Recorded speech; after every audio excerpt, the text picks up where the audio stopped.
Hello, hello. My name is Kim Addis. I am the president and founder of Frame of Mind Coaching and the co-founder of the Journal That Talks Back. For those of you who are tuning in for the first time, let me give you a little bit of an introduction. We coach leaders, executives, entrepreneurs from all over the world, and we use our infamous, at this point, Frame of Mind coaching approach to coaching leaders. And we'd love to share that with you, love to tell you more and give you some insight and some exposure to what we do. But right now, we are spending the next 20 minutes with an incredible woman. Her name is Carrie Peele. She is the CEO and founder of a company called Jade Lending, and she comes to us from North Carolina. Carrie, welcome. Hey, good afternoon or good morning, wherever everybody's at. But thank you, Kim, for having me today. I'm looking forward to our conversation. So am I. So what is Jade Lending? Fill us in, explain to us what you do, why you do it, who's it for? Just give us a little bit of a rundown on that, please. Just a little background to Jade Lending. So we kind of have to go back a few years. And I started my first company in my early 20s. And I was newly divorced with two small babies and not even two nickels to rub together, Kim, right? So I borrowed on 3 credit cards at 27% interest Wow. to buy my first asset. And at the time, I was in the luxury transportation business. So I bought my first limousine. So Kim, it was the wrong color, the wrong size, the wrong everything. But, fast forward 26 years later, you learn your hard lessons, you take your knocks, you figure out how to way to build it. And we build it into the largest woman-owned luxury transportation company in the South. Amazing. And what was it called? It was called Blue Diamond Worldwide Transportation. Oh, wow. We know We that. built, in Raleigh, North Carolina. In 2014, we went after the largest single event in the state of North Carolina, which was the US Open. So if anybody plays golf, they know that the creme of the creme of golfing is Pebble Beach and Pinehurst and that. So we handled the contract for the transportation. We did 7 figures in 7 days. Wow. Sold the company on the last day, Kim. It was all planned. Okay. But that has always been the foundation of why I do what I do, is why when I was 20 some years old and look, asked banks, I just needed $15,000. That's all I needed. No banks would even talk to me. I couldn't find anybody interested. And so the only way that I could do it, and the only one that was out there, was credit cards at 27% interest. I didn't care what I paid for it. I got the money, bought my first asset, and the rest is history. So. And you weren't scared? All entrepreneurs should be a little scared. Okay. Right. Always a little scared. But I always had the training from my parents is that if you don't, there's some risk involved. And if you don't ask, the answer is always no. The answer is always no. So, a little scared, but always had it in the back of my mind that this was going to be a success. There was never any plan B ever. We don't have plan Bs in our houses. We just go for it. Okay. All right. So where are you now? Before we continue, I just want to say I've been having conversations with 2 of my kids in the past 2 days about this fortitude that's required to pursue your dreams. And it's really not about the work you're doing specifically. It's about the resilience. It's the grit that you need when you're on this roller coaster, the ups and downs of business, the ups and downs of doing your PhD, the ups and downs of whatever it is that you're doing. And so what you're saying is exactly that. There is no plan B. This is what I'm doing. Let's go for it. I'll figure it out as I go. There you go. And the other thing, you may talk to your kids, Kim. I talk to my granddaughters. And so I've got 8-year-old Lily and 5-year-old Vivi. And we eliminate the words don't, not, no, and can't from their vocabulary. They know that if they say that around me, I can't. They get a nice little soft slap upside the head and say, we don't say that. You can do anything. There is none of that. So, And how do they react when you slap them gently upside the head? they've been slapped a lot, let me tell you, Okay. it's a hard lesson for them to learn, but they're learning it at 8 years old and 5 years old. And just to kind of share a little bit, Kim, is our 8-year-old started her own company 2 years ago during COVID. She's in the chicken egg business. This kid here has started her company. She's delivers eggs every week. It has the dirty jobs with it, the chickens. Oh my gosh. But she can.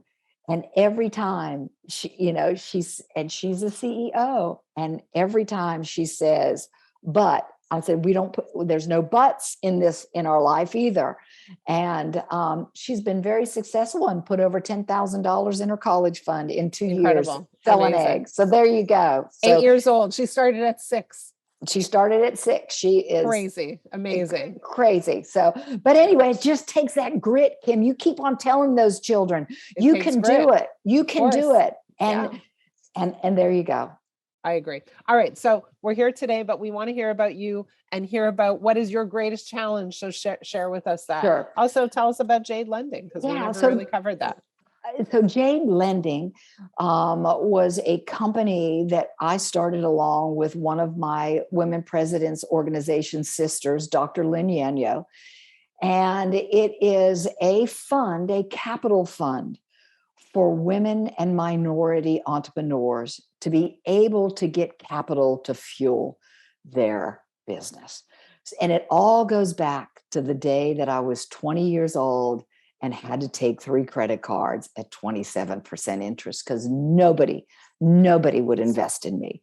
So this is women, and we've got 12 investors and 1 man that at the point in their life that they say, I need to help the next generation of women, and especially, Kim, brown-skinned women that get very little access to capital.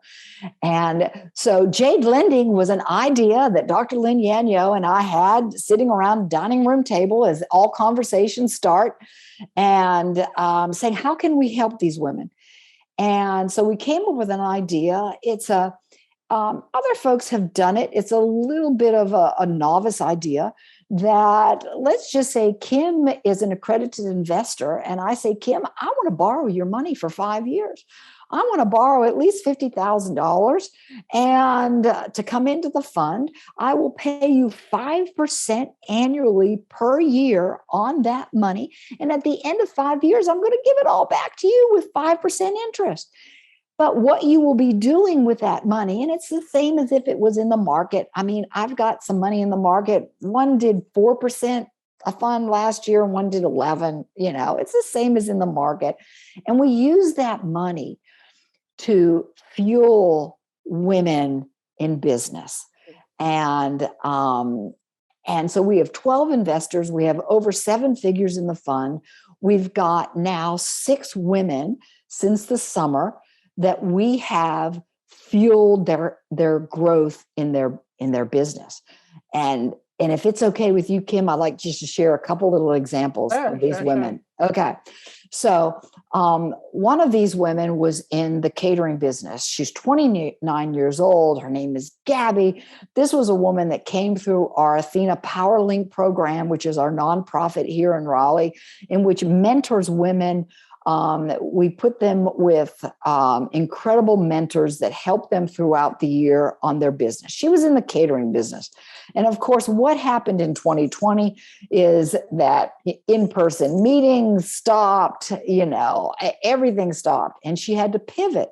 And one of the things that we shared with her is an idea when Gabby and I were talking at her PowerLink is, hey, what about the food truck business?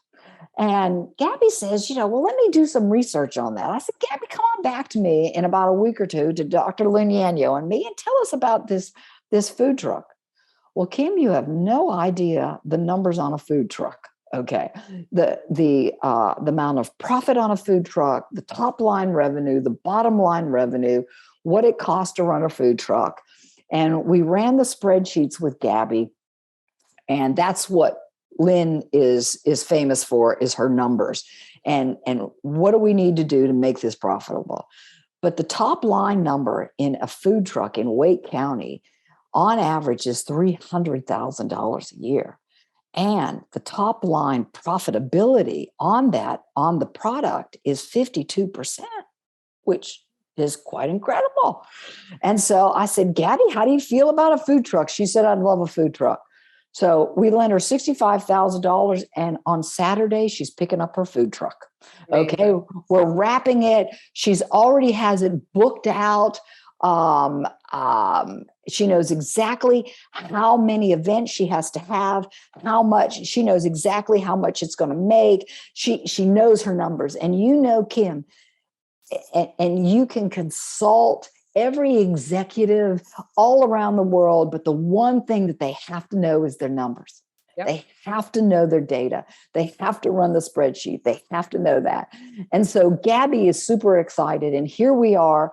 We're fueling her growth of her catering company. And, amazing. That is amazing. So let me turn your attention a little bit to the left or to the right, one way or another. Let me ask you a question. So you're doing this, you're doing an amazing thing. You're helping women. What is your greatest challenge when you think about yourself in this role? You got it. So my greatest challenge, every morning I get up at 4:30 in the morning. I'm one of them women. You know what I'm saying? That hits the floor at 4:30. What time do you go to bed? Because you look fabulous. I do go to bed at 9:00. Okay, so good. Good day. Good day.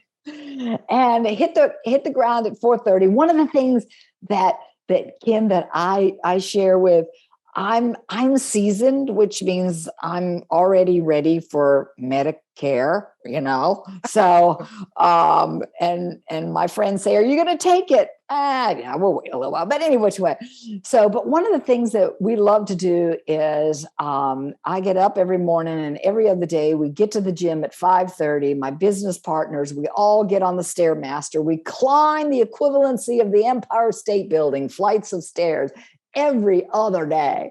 And in that 30 minutes of doing 82 flights on a Stairmaster, it's amazing what our minds fix and solve and talk about everything. But what you asked me is I call it an opportunity. Okay. Sure. It's an opportunity to solve it. And that is, every day I get up and I look for accredited investors all over the United States that has the same mission and vision as we do, as the investors and the founders of Jade Lending look for. And that is taking your money and using it, having a social impact with your investments for women and investing in the next generation of women. And so you ask, well, that shouldn't be too difficult, Carrie. There's a lot of wealthy women that have the same, investment ideas. Janine Firpo is one of them. She wrote the book on investing, impact investing. Instead of just going out and investing in, not saying anything about oil companies or anything like that may have detriment to the environment, whatever, but investing in people. And what we find out is that men invest very well, but a lot of us women do not understand the game of investing and have not invested. And so many of the men and women in our fund that have invested are first time investors that are investing in a fund. Now, Jade Lending is not a venture capital fund. We do not take equity. We do not take the firstborn. We do not ask for a board seat. We do not attach any assets. And the reason why we do that is because the data shows that 92% of all women pay back their loans on time. Interesting. It is interesting. And so that is my challenge every day, is finding investors that has the same mission and vision of helping the next generation of women. I'm going to ask you a question. I'm going to Sure. ask you a bunch of questions. So is it access to a pool of women? Because earlier when we spoke, it sounded like you have access to a huge pool of women. So is it access to the pool? It's not access to the pool. Okay. It's getting, is it the conversation that you're having where they say, I'm not so sure, I don't know, this doesn't sound good? Like what's the resistance do you find? The resistance is twofold. When I get the women that are able, the accredited investors who are able to give, I have a conversation of either it goes left or go right. Left is, I want more than 5%, Carrie. You know, my investments are doing 12%, 15%. Yeah. And I said, well, we're not the fund for you. We are a social impact funding group specifically for and targeting women and minority entrepreneurs. And so we just say, thank you for our conversation. Again, continued blessings in your life, but we're not the fund for you. Right. Or the other women that say, well, I've never invested $50,000 in a fund before. You haven't? Well, I've invested in an Edward Jones or a financial advisor. But the financial advisors don't know a lot about our social impact funds. So it's getting the word out. I only know of one other group. She's in the Northeast, that she has taken her own money. She's taken $400,000 of her own money and lent to women. She's done it all by herself for over almost 3 years now. And no one has ever defaulted. No one has ever defaulted. I'm going to ask you a few questions, okay? Sure. Because we're just going to turn this around a few different ways and see if we can think about it a little bit differently. Is that cool? Yes, ma'am. Okay. So number one is, what is your primary interest? Is your primary interest is in getting women investors, or is your primary interest in getting investors into your fund? Those are two different objectives. You got it. Investors, accredited investors into the fund. Okay. So it sounds like to me, you're also focusing on women investors who may or not feel comfortable making the investment, or who are seeking a little bit more. So you're not really tapping into, in a way, like if I'm going to accept 5% as opposed to 11%, you're asking me to be philanthropic. And so you're not tapping into a philanthropic mindset exactly. You're tapping into a business mindset that says, this is not the best use of my money exactly. Yeah. So again, remember what I'm sharing with you is have the same vision and mission about where my money goes to. Exactly. Where my money goes to. Exactly. But part of it is to say, what I'm interested in is the future. I'm interested in giving back. I'm interested in seeing growth in an area where growth has been difficult. I'm interested in making a difference. I'm interested in making a mark. I get that, but right. So that's the first part of the conversation as opposed to the fund. Correct. Yeah. And it's when I'm talking to women or men, do they have that same feeling? Yeah. Okay. There you go. So when we spoke a few minutes before we started, you shared with me, here are the organizations that I'm affiliated with. They're all women-based organizations, and it may make sense to be part of organizations that have men in them. It's just a thought, just an idea. Love it, Kim. I love it. Just a thought, just an idea. And organizations where we see some level of existing philanthropy.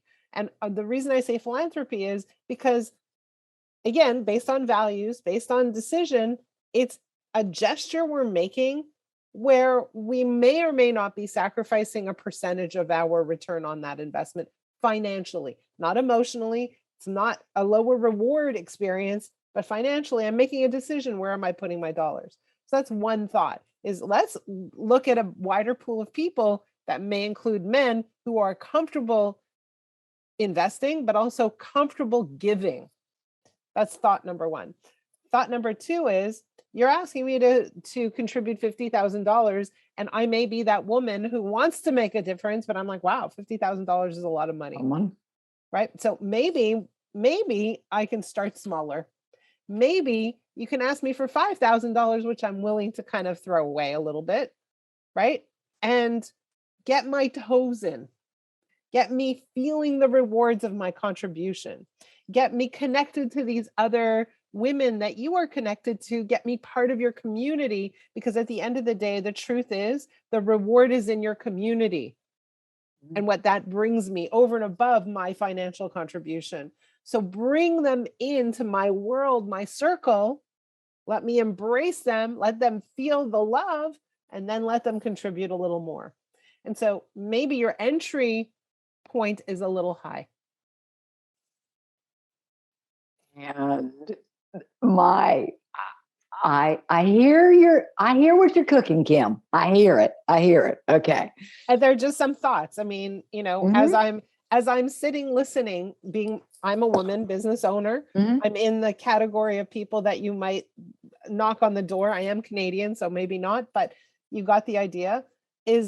So in my mind, I'm like, wow, that sounds very interesting. 5% is not terrible. I could maybe get more somewhere else. But what's attractive to me is not what you're selling. What's attractive to me is hanging out with Carrie and her peeps, her people, right? Her community. And you're not putting that on the table. Okay. Right? Interesting. Yeah. Interesting. I hope I gave you some food for thought at least. Absolutely. Which is how we position this. Exactly correct. So one of the things that women do very well is work in teams. And Kim, I consider you as on the team, okay? Team Jade Lending as throw it all out there. In the South, we call it a shrimp bog, where you just throw all the seafood on the table. You throw the shrimp and the corn and the potatoes and all that stuff, and then you just start picking the really good stuff out of it. Yeah. So that there sounds you like go. Fun. That sounds like fun. Always fun. Always fun. So the idea is, like, when we have a problem, and I just kind of want to step back, when we have a problem, we're like attacking it with one way, and we keep hitting our head against the wall. What we want to do is step back and say, okay, so what are the beliefs I have about the people we're trying to target, and what is it that they need? And what we're really looking at is, how are they thinking? And am I appealing to their needs, but am I appealing to the way they process information and experience things? Right? Because right now what I'm trying to do is say, hey, like, this is important. It's an important contribution. And if you've never invested before, like, come on, I'll take you along the ride with me. But that may not be their greatest need. And so if we can identify their greatest need and appeal to their greatest need by understanding how they're thinking and asking them, what do they need? Now your organization becomes different, because that's a good point. What do you need? If I was talking to Kim, what does Kim need in this puzzle to make you feel comfortable, you feel rewarded, you feel valued? Yeah. And what makes you happy? Exactly. So I will say to you, as a business owner, I'm interested in your ecosystem. What is your ecosystem? All the people you're connected with that you have influence over, where you would go in and say, hey, like, here's Kim, and she runs this incredible executive coaching company, and I'm going to connect the two of you together. I'm like, wow, how could I get that otherwise? So my investment makes sense for me, because not only am I contributing, but I'm getting this other benefit that's not an unspoken benefit, you could say, but that has way more value than the 5%. Absolutely. right? And you're not exactly positioning it that way. Mhm. Just so you know, Kim, Yeah. is at Jade Lending, all of our investors have the opportunity to be in the decision making too, of who gets the money, Yeah. if they deserve the money, if they're I, yeah. I understand. I just think that your secret sauce is something else, and you're not really understanding what that secret sauce is. And that secret sauce is the community that you're in, the community you're Mhm. surrounded by, beyond your 12 investors. It's way bigger than that. Oh yeah. And so the question is, how do you bring investors to this table with all the other diners who may or may not be investors? That's not that important. Do you understand? Well, Like I do. that's the attraction. And you know who does that better than anyone that I've ever known is a woman named Vicki Saunders, and she's got a community, Kim, called SheEO. Yes, I've heard of her.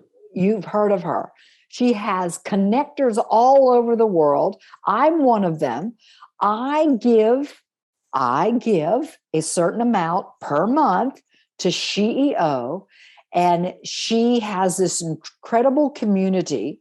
And each year they give a number of $100,000 loans to women business owners at 0% interest Yep. for 5 years, I think it is. And so if Carrie Peele needed money, I could go on to SheEOs. I could do a, lack of better words, a little Shark Tank in front of the community. And if they voted me in, if the community voted me in, hey, I win. So Yeah. So, but but it's the community that's the draw. it is the community that's the draw. Yeah, and you have a rich community that you're not really, I think, bringing into the mix, is my guess. And I'm doing it one person at a time, in which we probably need to do it more of a very large scale. Yeah, So you can invite them to an event. yes, and we do have an event on March 31st. Right? A Amazing. Zoom event. Yes. Thank you. See, there you go, Kim. You came up with it. Already done. Already done. Carrie, I hope that this was helpful. I hope that it made you think a little bit differently about what you're doing. But it was a pleasure meeting you. You're very interesting. You're working on interesting things. Your story is fascinating. Your granddaughter is amazing. I don't know that I'm going to slap my kids upside the head, but maybe they're old now. I could do that. And it's not really a slap. It's more like a tender grandma tap. Okay. It's a tap. It's a tap. There you go. Okay. But the idea is that we are discouraging the people we love from believing that they can't do something, that something's too hard for them, that they're not up for it. A little gentle. They are knock is a good idea. There you go. And I will tell you, Kim, that a lot of young girls grow up with imposter syndrome, and we do not teach that around here. We do not. Absolutely not. There you go. 100%. Thank you for spending this time with me. For those of you who are listening, I hope you got something out of this podcast. If there's a challenge that you want to share on the podcast, please reach out to me.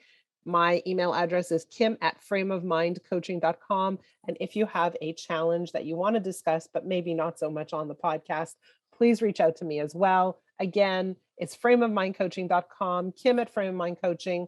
Please tune in. Please like, please share. We want to hear your comments. Please send a message to Carrie Peele. Carrie, how do they reach you? Oh, you can reach me at Carrie at cpeelgroup.com, or just ping me on the internet and you'll find me. I'm Amazing. around. Look for her. She's on LinkedIn. Thank you. We will see you next time. Thank you, Kim.